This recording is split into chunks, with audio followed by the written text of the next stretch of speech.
you have a slightly characteristic nod of the head when you're concerned or worried about something.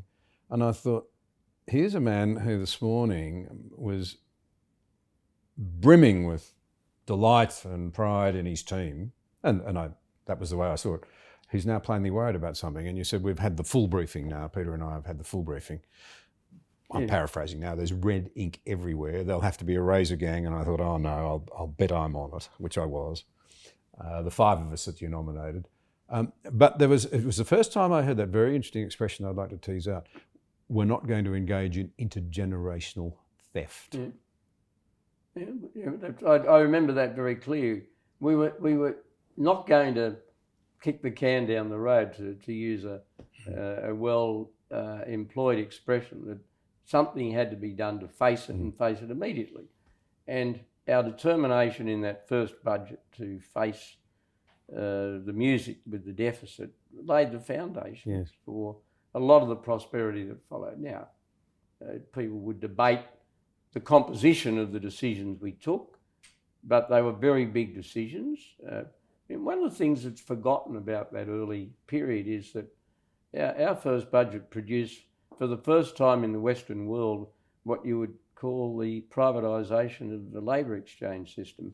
Yep. Prior to then, we just had the Commonwealth Employment Service. If you wanted a job, you would just go to the CES. And now I'm not condemning the work the CES did, and a lot of dedicated employees with it.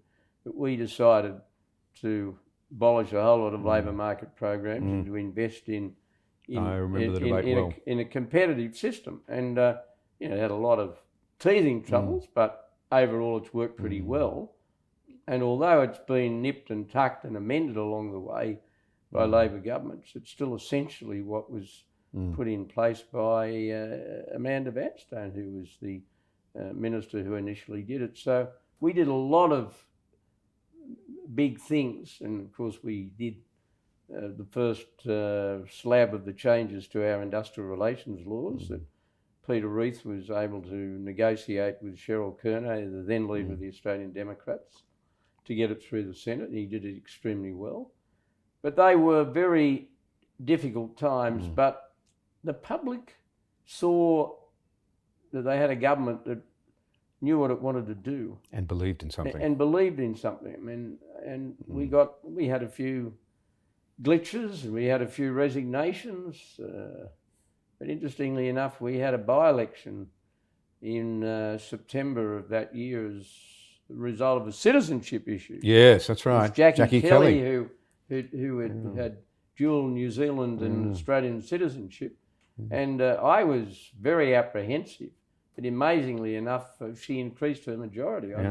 And that was a seat that we'd won from the Labor Party in the outer suburbs of Sydney, St Mary's and Penrith. Now, that was a pretty remarkable experience. Now, part of the reason was that the public said, we've elected this mob. They seem to know what they want to do.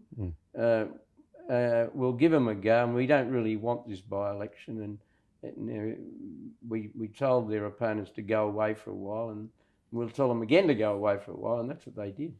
Yeah, it was a very interesting time. The aspect of the intergenerational theft thing that got me thinking, as I looked back on it recently, was that, I mean, our debt to GDP was, I think, as I recall, somewhere around 19%. And we hauled it back, it was paid off, and so on and so forth. It was totally paid off. Totally paid off, money in the bank. Yes, money in the bank. We're almost alone amongst Western countries in doing that. And people say, well, that's not a high level of debt, as they seem to have become very casual about it. We're back up at those levels or a bit above it now. If you count the state one, it's states' debts as well. Queensland and Western Australia, it's up more like 40%.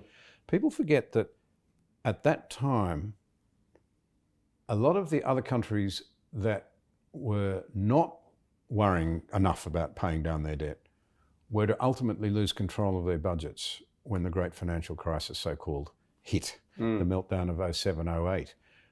And when it comes to intergenerational theft, their young people, the next generations, face this mountain, not only of current debt, but of unfunded liabilities going forward. The tax burden on those who are lucky enough to get jobs in many European countries, and indeed, if let's be frank, the Americans as well, will be immense, and much will have to go. we're in a much better position. Well, we are in a much better position. But we shouldn't squander it. No, we shouldn't squander it, but we're in a much better position because of the things I've just spoken of. We did something about the debt problem. And also, there were some fundamental reforms to the Australian economy.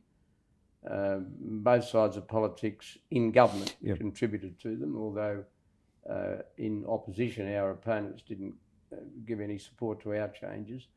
But we'll put that aside for one moment. And those reforms, reducing tariffs, floating the dollar, privatisation of assets, and of course the huge task of tax reform that our government undertook, and industrial relations reform, almost all of which has been wound back, which is a great pity, and that winding back will come back to bite us. But all of those things helped. And you are right, the younger generations in Australia will have burdens, but nothing compared with the burdens that will be carried by a lot of people of equivalent age in Europe, especially in Europe, to some degree in the United States, but perhaps not to quite the same degree, because the great strength of the US economy is that it's more flexible, and it's less regulated, and therefore it recovers more dramatically, and you get a recovery in revenues, which can often, by the fraction of time, will eliminate some of the debt. Although there are costs for that in the United States, which is another matter. It's an interesting thing, isn't it, that often you'd face a situation where people would talk about the need for governments to be compassionate and what have you, and yet you stop and think about it, when it comes to balancing the books, it's really about saying, if we want to enjoy a good society and a good life now, we should pay for it ourselves. It's grossly inequitable to ask our children to pay for it in the future and limit their opportunities and their prosperity. Oh, that is right, particularly from a generation that will, meaning our generation, that will live longer than any generation before it. And also bearing in mind that our children, if they're sensible, will probably live longer still.